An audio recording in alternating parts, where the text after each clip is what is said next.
Hello friends, today I will discuss about wound. What is a wound? ये बहुत important topic है exam में. इसमें लॉन्ग क्वेश्चन के फॉर्म में भी आ सकता है और शॉर्ट 5 मार्क्स में भी इस पे शॉर्ट नोट आ सकता है. तो today we will study about wound. What is a wound? Wound wound is a discontinuity और break in the surface epithelium. अगर हम लोग वन वर्ड में डिफाइन करें वूंड को, तो वूंड क्या होता है? वूंड इज अ डिसकॉन्टिन्यूटी और break in the surface epithelium. अगर कोई भी ट्रॉमा होता है तो सरफेस एपिथेलियम जो होती है उसमें डिसकॉन्टिन्यूटी या ब्रेक हो जाता है, उसको हम लोग सिंपली वूंड कहते हैं. तो वूंड जो होता है वो सिंपल भी हो सकता है और वूंड जो होता है वो कॉम्प्लेक्स भी हो सकता है. सिंपल वूंड तब कहेंगे when only skin is involve. अगर सिर्फ स्किन इन्वॉल्व हो रही है तो वो सिंपल वूंड होगा. कॉम्प्लेक्स वूंड तब कहेंगे when it involves underlying nerves, vessels and tendons. अगर अंडरलाइंग नर्व्स, वेसल्स, टेंडेंस भी इन्वॉल्व हो रहे हैं तो उसको हम लोग क्या करेंगे? Complex wound. तो वूंड क्या होता है? वूंड इज अ डिसकॉन्टिन्यूटी और break in the surface epithelium. और ये दो टाइप का हो सकता है, एक सिंपल वूंड और एक कॉम्प्लेक्स वूंड. सिंपल वूंड में क्या होता है? When only skin is involve तो उसको हम लोग सिंपल वूंड कहते हैं. When it involves underlying nerves, vessels and tendons तो उसको हम लोग कॉम्प्लेक्स वूंड कहते हैं. Now we will study about the types of wounds. तो वूंड के बेसिकली टू टाइप्स होते हैं. एक होता है क्लोज्ड वूंड्स, दूसरा होता है ओपन वूंड्स होता है. So what are the types of wound? Closed wound होता है और ओपन वूंड होता है. क्लोज्ड वूंड में क्या होता है कि जो स्किन होती है वो इंटैक्ट होती है और जो टिश्यूज होते हैं वो एक्सटर्नल एनवायरनमेंट से एक्सपोज नहीं होते हैं. ओपन वूंड में क्या होता है कि स्किन ब्रोकन हो जाती है और जो टिश्यूज होते हैं वो एक्सपोज होते हैं टू एक्सटर्नल एनवायरनमेंट. फिर क्लोज्ड वूंड के भी टाइप्स होते हैं, कॉन्ट्यूजन, एब्रेजन, हेमेटोमा. तो क्लोज्ड वूंड के फर्दर 3 सब टाइप्स होते हैं, कॉन्ट्यूजन, एब्रेजन एंड हेमेटोमा. तो what is a contusion? Contusion क्या होता है? Soft tissue injury without break in skin produces bluish discolouration of skin due to collection of blood underneath. तो ये क्या होता है कि कॉन्ट्यूजन सॉफ्ट टिश्यू इंजरी होती है और किसी भी ब्लंट फोर्स ट्रॉमा की वजह से होती है. ब्लंट फोर्स ट्रॉमा की वजह से होती है. एंड कॉन्ट्यूजन जो होता है वो माइनर भी हो सकता है एंड मेजर भी हो सकता है. मेजर मान लो किसी व्हीकल से हो गया, कोई एक्सीडेंट हो गया. तो कॉन्ट्यूजन क्या होता है कि सॉफ्ट टिश्यू इंजरी होती है. इसमें क्या होता है? विदाउट ब्रेक इन स्किन है, produces bluish discolouration of skin due to collection of blood underneath. Skin के अंडरनेथ ब्लड का कलेक्शन हो जाता है जिसकी वजह से ब्लूइश डिस्कलरेशन देखने को मिलता है. ये हो गया कॉन्ट्यूजन. सेकेंड टाइप जो है क्लोज वुंड का वो है एब्रेजन. एब्रेजन में क्या होता है? Epidermis is scraped away exposing dermis. तो एब्रेजन में क्या होता है कि कभी भी अगर स्किन जो होती है या एपिडर्मिस जो होती है वो रब होती है अगेंस्ट किसी हार्ड सरफेस के अगेंस्ट, तो उसमें क्या होता है कि जो एपिडर्मिस है वो स्क्रैप्ड अवे हो जाती है और डर्मिस एक्सपोज हो जाती है. इसकी वजह से ये जो एब्रेजन होता है पेनफुल होता है क्योंकि डर्मल नर्व एंडिंग्स जो होती हैं वो एक्सपोज हो जाती हैं. इसलिए एब्रेजन जो होता है वो पेनफुल होता है. अगर एपिडर्मिस जो होती है वो रब होती है अगेंस्ट दी हार्ड सरफेस तो उसको हम लोग एब्रेजन कहते हैं. इसमें एपिडर्मिस स्क्रैप्ड अवे हो जाती है एक्सपोजिंग डर्मिस और ये पेनफुल होता है. नर्व एंडिंग्स इसमें एक्सपोज हो जाती हैं. Third type is haematoma. Haematoma क्या होता है? Collection of blood following injury occur spontaneously in patients who have bleeding tendency. तो हीमाटेमा क्या होता है कि इंजरी के बाद क्या होता है कि कलेक्शन ऑफ ब्लड हो जाता है और उन पेशेंट्स में ज़्यादा होता है जिनमें ब्लीडिंग टेंडेंसीज होती हैं, तो उनमें हेमाटोमा जो होता है वो ज़्यादा होता है. तो हेमाटोमा क्या होता है? Collection of blood following injury occur spontaneously. तो इंजरी के बाद कलेक्शन ऑफ ब्लड जो हो जाता है उसको हम लोग हेमाटोमा कहते हैं. और ये ज़्यादातर पेशेंट में होता है हुआ ब्लीडिंग टेंडेंसी, जिनको हीमोफीलिया होता है उनमें ज़्यादातर देखने को मिलता है. तो जो स्मॉल हेमाटोमाज होते हैं वो एब्जॉर्ब हो जाते हैं. Small haematoma get absorbed. तो स्मॉल हेमाटोमा में क्या होता है कि ब्लड एब्जॉर्ब हो जाता है, लेकिन अगर नहीं होता है, if not then they can get infected, तो वो इन्फेक्टेड भी हो सकते हैं। और हेमाटोमा जो होता है वो डिपेंडिंग ऑन साइट जो होता है, वो हेमाटोमा जो होता है वो 3 टाइप्स का होता है। Subcutaneous haematoma, intramuscular haematoma, sub periosteal haematoma. Small haematoma जो होता है वो एब्जॉर्ब हो जाते हैं and if not they can get infected. Now we will study about the open wounds. तो ओपन वुंड्स में कौन कौन से आते हैं? Incised wound, lacerated wound, penetrating wound and crushed wound. Crushed को कॉन्ट्यूज्ड भी कहते हैं। तो इंसाइज्ड वुंड क्या होता है? Caused by sharp objects which has a sharp edge. तो इंसाइज्ड वुंड जो होता है वो शार्प ऑब्जेक्ट से होता है। कोई भी शार्प ऑब्जेक्ट हो, उसका शार्प एज होता है, उसकी वजह से इंसाइज्ड वुंड होता है। और ये जो होता है इंसाइज्ड वुंड की एजेस शार्प होती है, इस वजह से लेस कंटामिनेटेड होता है। जब सर्जन सर्जरी करते हैं, जो जो इंसीजन होता है वो भी, उसके भी एजेस शार्प होते हैं, तो वो भी इंसीजन में ही आता है, इंसाइज्ड वुंड में ही आता है। तो इंसाइड वुंड जो होता है वो caused by sharp objects, has a sharp edge and it is less contaminated. इसमें इन्फेक्शन का चांसेस सबसे कम होता है। फिर कौन सा है? Lacerated wound. लैसरेटेड वुंड जो होता है कॉज्ड बाय ब्लंट इंजरी। तो ब्लंट इंजरी की वजह से, ब्लंट और ट्रॉमा की वजह से लैसरेटेड वुंड होते हैं।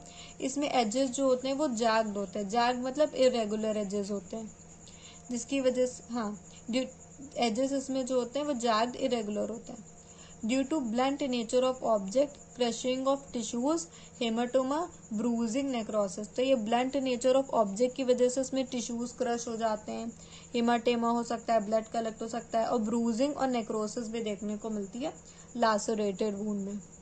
फिर आता है पेनिट्रेटिंग वुंड। पेनिट्रेटिंग वुंड जो होता है वो स्टैब इंजरीज से होता है। जैसे कि कोई भी नाइफ है और उसको एब्डोमेन में किसी ने चाकू भोंक दिया, तो उस टाइप का जो स्टैब इंजरीज होती है उससे पेनिट्रेटिंग वुंड होता है। तो इसमें वही है कि स्टैब इंजरीज ऑफ एब्डोमेन। तो ये देखने में तो लगता है कि बस 1 से 2 सेंटीमीटर लॉन्ग कट है, लेकिन बहुत ही ज़्यादा सीवियर होते हैं, इंटरनल ऑर्गन्स इसमें डैमेज हो सकते हैं। तो ये हो गया पेनिट्रेटिंग वुंड, स्टैब इंजरीज। इसका एग्जाम्पल हो सकता है स्टैब इंजरी ऑफ एब्डोमेन। ठीक है। फिर आता है क्रश्ड वुंड और कंट्यूज्ड वुंड। क्रश्ड वुंड और कंट्यूज्ड वुंड जो होते हैं वो ब्लंट ट्रॉमा की वजह से आते हैं। Due to run over by vehicle wall collapse. अगर व्हीकल कोई रन कर गया आपको, मतलब किसी पर्सन के ऊपर से, तो वो ब्लंट ट्रॉमा की वजह से क्रश्ड और कंट्यूज्ड वुंड हो सकते हैं। कोई वॉल कोलैप्स कर गई हो, उसकी वजह से हो सकते हैं। तो कंट्यूज्ड वुंड जो होते हैं वो, क्रश्ड और जो कंट्यूज्ड वुंड होते हैं बहुत ही डेंजरस होते हैं। दीज वुंड्स आर डेंजरस, ठीक है, as they may cause severe haemorrhage, death of the tissues and crushing of blood vessels. तो क्रश्ड और कंट्यूज्ड वुंड जो है ये बहुत ही डेंजरस होते हैं, क्योंकि ये सीवियर हेमरेज कॉज कर देते हैं, डेथ ऑफ द टिश्यूज भी कॉज कर सकते हैं, and crushing of the blood vessels. Patients are more prone to gas gangrene and tetanus. तो पेशेंट जिनमें क्रश्ड और कंट्यूज्ड वुंड होता है उनमें गैस गैंग्रीन होने के चांसेस हो सकता है, टेटनस भी हो सकता है। Adequate treatment involves good debridement and in removal of all dead and necrotic tissues. तो इसमें वही होता है, इसका एडिक्वेट ट्रीटमेंट है कि जितने भी डेड एंड नेक्रोटिक टिश्यूज है उनको रिमूव करना, वरना काफ़ी उसमें इन्फेक्शन हो सकता है, गैस गैंग्रीन फॉर्म हो सकता है, टेटनस हो सकता है। तो इसलिए क्रश्ड और कंट्यूज्ड वुंड जो होते हैं वो डेंजरस होते हैं। So we have studied what is a wound, what are the types of wound. तो बेसिकली 2 टाइप के वुंड होते हैं, closed wounds and open wounds. Closed wound में आता है contusion, abrasion, haematoma. Open wounds में आता है incised wound, lacerated wound, penetrating wound, crushed और contused wound. Now we will study about the healing of the wound. तो healing जो होती है वुंड की वो 2 तरीके से होती है। एक होता है हीलिंग बाय प्राइमरी इंटेंशन, दूसरा healing by secondary intention. Healing by primary intention में क्या होता है? It occurs in a clean incised wound such as a surgical incision, जैसे कि सर्जिकल इंसिजन होता है वो क्लीन इंसाइज्ड वूंड है, उसके एजेस भी शार्प होते हैं, पोटेंशियल स्पेस होता है बिटवीन दी एजेस, तो उसमें वो हीलिंग बाय प्राइमरी इंटेंशन होता है। और इसमें जो स्कार होता है वो बहुत ही नीट एंड क्लीन स्कार होता है। तो ये हो गया हीलिंग बाय प्राइमरी इंटेंशन। दूसरा होता है healing by secondary intention. It refers to a wound which is infected, तो जो वूंड इन्फेक्टेड है, जिसमें पस डिस्चार्ज हो रहा है, या कोई ऐसा वूंड जिसमें स्किन लॉस हो गई हो, तो उसमें हीलिंग बाय सेकेंडरी इंटेंशन होती है। और जब भी सेकेंडरी इंटेंशन से हीलिंग होती है तो उसमें एक अगली स्कार सा रह जाता है, वो स्कार दिखता है, एक अगली स्कार होता है। नेक्स्ट है what are the components of wound healing. अब हम लोग पढ़ेंगे कि वूंड हीलिंग के क्या क्या कंपोनेंट्स हैं। तो वूंड हीलिंग 4 फेजेस में होती है। पहला इन्फ्लेमेटरी फेज, दूसरा प्रोलिफरेटिव फेज, तीसरा रीमॉडलिंग फेज, चौथा फेज ऑफ स्कार फॉर्मेशन। तो इन्फ्लेमेटरी फेज में क्या होता है कि देखो इंजरी हुई जिसकी वजह से इन्फ्लेमेटरी मीडिएटर्स हिस्टामिन निकलेंगे। ये हिस्टामिन कहाँ से रिलीज होता है? मास्ट सेल से, प्लेटलेट से, मैक्रोफेजेस से। तो हिस्टामिन्स रिलीज हुआ जिसकी वजह से कैपिलरी परमेबिलिटी इंक्रीज हो जाती है। काइनिन्स एंड प्रोस्टाग्लैंडिन्स भी रिलीज होते हैं, और ये जो काइनिन्स एंड प्रोस्टाग्लैंडिन्स है कीमोटैक्टिक होते हैं for white cells and fibroblast. तो ये जो होते हैं ये और सारे वाइट सेल्स और फाइब्रोब्लास्ट को मतलब अट्रैक्ट करते हैं, कीमोटैक्टिक होते हैं। तो इन फर्स्ट 48 आवर्स पीएमएन के polymorphonuclear cells, polymorphonuclear leukocytes dominate, remove dead and necrotic tissue. तो फर्स्ट 48 आवर्स में जो पॉलीमॉर्फोन्यूक्लियर ल्यूकोसाइट्स होते हैं वो डोमिनेट कर जाते हैं और ये रिमूव करते हैं डेड एंड नेक्रोटिक टिश्यूज को। तो ये फर्स्ट फेज हो गई, इन्फ्लेमेटरी फेज है। सेकेंड फेज प्रोलिफरेटिव फेज, इसको कोलेजन फेज भी कहते हैं। ये जो होती है वो between 3rd and 5th day के बीच में होती है। इसमें क्या होता है कि जो पॉलीमॉर्फोन्यूक्लियर ल्यूकोसाइट्स है वो डिमिनिश कर जाएंगे और जो मोनोसाइट्स है उनका नंबर बढ़ जाएगा। फाइब्रोब्लास्ट अपीयर होने लग जाएंगे, फाइब्रोब्लास्ट प्रोलिफरेट करेंगे and it give rise to protocollagen. Protocollagen जो होगा वो फिर कोलेजन में कन्वर्ट हो जाएगा और इसमें एपिथेलियलाइजेशन होने लग जाएगा, एपिथेलियम का फॉर्मेशन होने लग जाएगा। तो ये प्रोलिफरेटिव फेज होती है। फिर कौन सी है? Remodelling phase. रीमॉडलिंग फेज में को मैचुरेशन फेज भी कहते हैं। It starts after 4 days and completed by 14 days approximately. It brought by specialise fibroblast. तो रीमॉडलिंग फेज में किसका रोल हो जाता है? फाइब्रोब्लास्ट का हो जाता है और इसमें कनेक्टिव टिश्यू फॉर्मेशन होता है रीमॉडलिंग फेज में। फेज ऑफ स्कार फॉर्मेशन, इसमें फाइब्रोप्लेसिया होता है, लेइंग ऑफ कोलेजन डिपॉजिट होने लग जाता है और इसमें वैस्कुलैरिटी लेस हो जाती है। ठीक है, लेइंग ऑफ कोलेजन है, वैस्कुलैरिटी लेस हो जाती है, इन ग्रोथ होती है लिम्फेटिक्स की, नर्व फाइबर्स की ग्रोथ हो जाती है। रीमॉडलिंग ऑफ कोलेजन है विथ साइकेट्राइजेशन, इसको कहते हैं स्कार फॉर्मेशन होता है। Remodelling of collagen with cicatrization process, उसको इससे स्कार फॉर्मेशन होता है। तो ये हो गया 4 components of wound healing: inflammatory phase, proliferative phase, remodelling phase and phase of scar formation. तो हम लोग वूंड हीलिंग को इन शॉर्ट में कैसे मतलब याद रखेंगे? तो वो तो 4 फेजेस के नाम याद ही रखने हैं और उसमें क्या क्या होता है वो भी याद रखना है। और इन शॉर्ट में अगर हमको समराइज करना हो कि वूंड हीलिंग में क्या क्या होता है तो उसके लिए चार्ट, ये फ्लो चार्ट टाइप का है, उसको देख लें।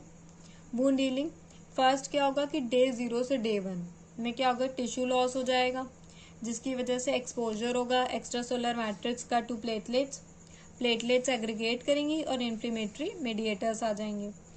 फिर डे 0 से डे 2 में क्या होगा? पॉलीमॉर्फोन्यूक्लियर सेल्स आएंगे, उनका रोल होता है वो रिमूव करते हैं डेड एंड नेक्रोटिक टिश्यू को। फिर एपिथेलियम, न्यू एपिथेलियम फॉर्मेशन हो जाता है तो एपिथेलियलाइजेशन हो जाएगा। फिर 48 से 96 आवर्स में क्या होगा कि मैक्रोफेजेस आएंगे, वो फेगोसाइटोसिस कर देंगे, जितने भी डेड और नेक्रोटिक टिश्यूज हैं उनको हटा देंगे। फिर 5 to 7 डेज में क्या होता है कि फाइब्रोब्लास्ट अपीयर करेंगे, इसमें ग्रैनुलेशन टिश्यू का फॉर्मेशन हो जाएगा। Bridge the transition of inflammatory to proliferative phase. ठीक है, and wound contracture takes place. तो 5 to 7 डेज में जब फाइब्रोब्लास्ट अपीयर करेंगे, ग्रैनुलेशन टिश्यू का फॉर्मेशन होगा, ये एक ट्रांजिशन टाइप का हो जाएगा from inflammatory to proliferative phase. And फिर इसमें क्या होगा कि वूंड कॉन्ट्रैक्ट करेगा एंड उसमें स्कार फॉर्मेशन हो जाएगा। तो ये स्टेजेस हैं वूंड हीलिंग की। अगर कोई वूंड होता है तो उसमें क्या क्या प्रोसेस होता है। Now we'll study what are the complications of wound healing. अगर प्रॉपरली वूंड हील नहीं किया तो उसके कॉम्प्लिकेशन में इन्फेक्शन हो जाएगा। अगर हील नहीं किया गया तो वहाँ पे इन्फेक्शन हो जाएगा किसी भी बैक्टीरिया का, तो बैक्टीरियल इन्फेक्शन हो सकता है उसमें। फिर अगली स्कार हो सकता है, प्रॉपर ठीक से हुआ नहीं तो वो अगली स्कार हो जाएगा। कि अगर प्रॉपर उसके एजेस शार्प होते वूंड के और उसमें प्रॉपरली हीलिंग होती तो वो स्कार धीरे धीरे चला जाता है। लेकिन इसमें क्या होता है, स्कार अगली स्कार हो जाता है, वो जाता नहीं है, बहुत एब्सर्ड लगता है देखने में। किलॉइड हो जाता है, उसको हम लोग क्या कहते हैं, हाइपरट्रॉफिक स्कार। इंसिजनल हर्निया हो सकता है, पिगमेंटेशन ऑफ स्किन हो सकता है। तो ये सब क्या है कि कॉम्प्लिकेशन ऑफ वूंड हीलिंग की अगर वूंड हीलिंग के जो जितने भी स्टेप्स है अगर ये प्रॉपर से नहीं हुए तो ये इसके कॉम्प्लिकेशंस हो सकते हैं। सो हमें वूंड में क्या क्या याद रखना है कि वूंड क्या होता है, एक डिसकंटिन्यूटी और ब्रेक होता है सरफेस एपिथेलियम में। उसके टाइप्स में कौन कौन से होता है, क्लोज्ड वूंड होता है, ओपन वूंड होता है। क्लोज्ड वूंड में क्या होता है कि जो स्किन होती है वो एक्सटर्नल एनवायरनमेंट के कांटेक्ट में नहीं होती है, एक्सपोज नहीं होती है। ओपन वूंड में क्या होता है कि स्किन ब्रेक हो जाती है, वो एक्सटर्नल एनवायरनमेंट के कांटेक्ट में आ जाती है। क्लोज्ड वूंड में contusion, abrasion, haematoma. Open wound में incised wound, lacerated wound, penetrating wound, crushed और कॉन्ट्यूज्ड वूंड होता है।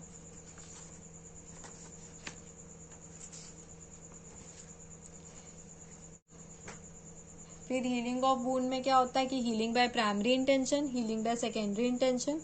तो जो क्लीन इंसाइज्ड वूंड होता है उसमें हीलिंग बाय प्राइमरी इंटेंशन होता है, और फिर हीलिंग बाय सेकेंडरी इंटेंशन उन वूंड में होता है जिसमें जो कि इन्फेक्टेड होते हैं, पस डिस्चार्ज होता है, उसमें होता है।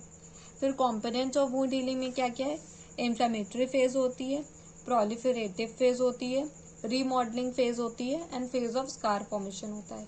इन्फ्लेमेटरी फेज में वही होता है कि इंजरी हुई गई तो इन्फ्लेमेटरी मेडिएटर्स रिलीज होंगे, कैपिलरी परमिलिटी बढ़ जाएगी, प्रोस्टाग्लैंडिन्स, काइनेंस ये सब आएंगे, और इसमें ल्यूकोसाइट्स, पॉलीमॉर्फोन्यूक्लियर ल्यूकोसाइट्स आएंगे जो कि डेड एंड नेक्रोटिक टिश्यूज को रिमूव करेंगे। प्रोलिफरेटिव फेज में क्या होता है कि कोलेजन फेज होता है। इसमें यही होता है कि कोलेजन डिपोजिशन होता है, प्रोटोकोलेजन कोलेजन में कन्वर्ट हो जाता है, फाइब्रोब्लास्ट अपीयर करते हैं, प्रोलिफरेट करते हैं, एपिथेलियलाइजेशन अकर होता है। और रीमॉडलिंग फेज में भी वही है, स्पेशलाइज फाइब्रोब्लास्ट होता है, कनेक्टिव टिश्यू फॉर्मेशन होता है। और फेज ऑफ स्कार फॉर्मेशन में क्या होता है कि फाइब्रोप्लेसिया हो जाता है and laying of collagen, in growth of lymphatics है। और यही है कि रीमॉडलिंग होता है कोलेजन का विद स्कार फॉर्मेशन, इसको सिकैट्राइजेशन भी कह रहे हैं। एंड फाइनली वूंड हीलिंग के ये स्टेप्स थे कि डे 0 से 1 में क्या क्या होता है, डे 0 से 2 में क्या क्या होता है, 48 से 96 आवर्स में क्या क्या किन चीज़ों का रोल होता है, एंड 5 to 7 डेज में क्या रोल होता है। एंड कॉम्प्लिकेशंस में इन्फेक्शंस, अगली स्कार, किलॉइड हो सकता है, इंसिजनल हर्निया हो सकता है, पिगमेंटेशन ऑफ स्किन।